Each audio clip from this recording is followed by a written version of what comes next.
உபாகம் 9 அதிகாரத்தில் 4 முதல் 6 வசனம் வாசித்து பார்த்தீங்கன்னா, நீ என்ன செய்தாயின்றதை வச்சு, உன்னுடைய நீதியின் கிரியைகளை வச்சு, நீ என்ன ட்ரெஸ்ஸு போட்டிருக்க, என்ன பொட்டு வச்சுருக்க, என்ன பூ வச்சுருக்க, என்ன கலரில் போட்டிருக்க, என்ன கலர் இல்லாமல் போட்டிருக்க, முழுக்கை போட்டிருக்கியா, அரக்கை போட்டிருக்கியா, மொட்டை அடிச்சிருக்கியா, அல்லது பாதி வெட்டியிருக்கியா அப்படின்றத வச்சுட்டு நான் உனக்கு எதுவுமே செய்ய போகிறதில்ல. உன் நீதி நிமித்தமும் உன் இருதயத்தில் உள்ள உத்தமத்தை நிமித்தமும் நீ அவர்கள் தேசத்தை சுதந்தரிக்கும்படி பிரவேசிப்பதில்லை.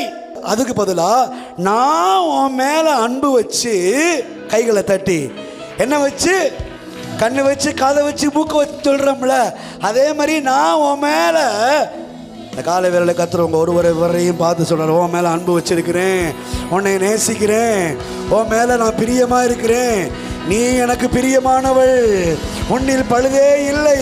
ஒருவேளை இருந்தாலும் அதை வச்சு நான் விலகி போகிறதில்லை. நான் உன் மேலே அன்பு வச்சு உனக்கு செய்ய வேண்டியதை நான் செஞ்சு, எத்தனை பேர் ஆமே, உன் மேலே அன்பு வச்சு தானே என் பிள்ளையே உனக்காக கொடுத்தேன். நாம் பாவிகளாக இருக்கும்போது கிறிஸ்து நமக்காக மரித்ததினாலே அன்பு இன்னதென்று விளங்க பண்ணியிருக்கிறார். நீ பாவியா இருக்கும் போதே உன் மேல அன்பு வச்சு உன்னை ரட்சித்திருப்பேன்னா, எப்படி ஏன் அன்பு வச்சேன்?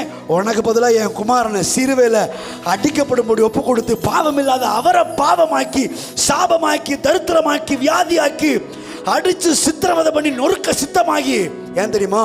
உன் மேலே வச்ச அன்பு, உன்னை ரட்சிக்கணும், உன்னை மீட்கணும், என்னோட சேர்க்கணும் அப்படின்றதுனால உன் மேலே வச்ச அன்பின் வெளிப்பாடு தான் என் குமாரனுக்கு விழுந்த ஒவ்வொரு அடியும்.